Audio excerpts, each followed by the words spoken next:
ప్రతి వాక్యాన్ని కూడా విశ్వాసముతో, ప్రార్థనతో, దేవుని ఆత్మ నడిపింపుతో నేను ఖచ్చితంగా వాక్యాన్ని సిద్ధపరచుకుంటా. దానికి సంబంధించినటువంటి ప్రతి పరిస్థితిని కూడా నేను తెలుసుకునే ప్రయత్నం చేస్తా. నేను వాక్యాన్ని ఎలా సిద్ధపరుస్తానంటే, మీకు చెప్పాను లేదా నాకు తెలియదు, కానీ నేను వాక్యాన్ని సిద్ధపరిచేటప్పుడు ఏ వాక్యాన్ని అయితే నేను సిద్ధపరుస్తానో అది నా జీవితంలో ఎంతవరకు నేను ప్రాక్టీస్ చేయాలో అంతవరకు ప్రాక్టీస్ చేస్తా. ప్రాక్టీస్ అంటే ఏంటి? కంఠస్థ పెట్టడం కాదండి. ఆ వాక్యానికి అనుగుణంగా నేను ఉన్నానా లేదా, ఆ వాక్యానికి అనుగుణంగా నేను నా భార్యతో, నా బిడ్డలతో ప్రవర్తిస్తున్నానా లేదా, ఆ వాక్యానికి అనుగుణంగా సమాజంలో స్నేహితులతో, చుట్టుపక్క వారితో నేను ఆ వాక్యానికి అనుగుణంగా, ఆ వాక్యానికి ప్రతినిధిగా, ఆ వాక్య పోలికకు తగినట్టుగా నేను నడుస్తున్నానా లేదా అనేది ఎక్కువగా నేను ప్రాక్టీస్ చేస్తా.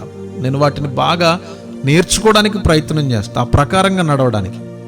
ఆ రీతిగా నడవడానికి పరిశుద్ధాత్మ దేవుని సహాయం అడుగుతా. ప్రభువా, ఈ వాక్యాన్ని నేను సిద్ధపరచుకున్నాను, ఇది ఆదివారం నేను చెప్పాలనుకుంటున్నా, లేకపోతే పలానా కూడికలో, పలానా ఉపవాస ప్రార్థనలో, లేకపోతే పలానా కుటుంబ ఆశీర్వాద కూడికలో ప్రకటించాలని అనుకుంటున్నా. అక్కడ ప్రకటించే ముందు ఇది నా జీవితంలో జరగాలి, ఈ వాక్యానికి తగినట్టుగా నా జీవితం ఉండాలి, ఈ వాక్యానికి తగినట్టుగా నా ప్రవర్తన ఉండాలి అని ప్రార్థన చేసుకుని, ప్రార్థనతో పాటు పరిశుద్ధాత్మ దేవుని సహాయాన్ని కూడా అడుగుతా.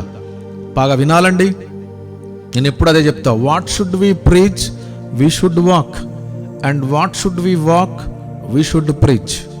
నాకు చాలా ఇష్టమైనటువంటి మాట, బిల్లీ గ్రామ్ గారు చెప్పినటువంటి మాట ఏంటంటే అది, what should we preach, we should walk, and what should we walk, and we should preach.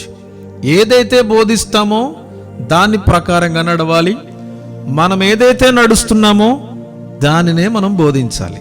Billy gram గారి నినాదం నాకు భలే ఆకర్షణీయంగా అనిపించింది. నేను ఎప్పుడు నేర్చుకుంటాను ఆ మాటని. అందుకనే అంట, ప్రాక్టీస్ బిఫోర్ ప్రీచ్. మీరు దాన్ని ప్రాక్టీస్ చేయండి, దాన్ని అవలంబించుకోండి, దాన్ని అన్వయించండి, దాన్ని నేర్చుకోండి, దాని ప్రకారంగా మీరు నడవండి. మీరు నడిచి బోధిస్తే అది చాలా మందికి ఆశీర్వాదకరం. నేను ఎప్పుడు అదే చెప్తా. నువ్వెవరికి వెళ్ళి యేసు ప్రభువుని నమ్ముకో అని చెప్పవలసిన అవసరం లేదు.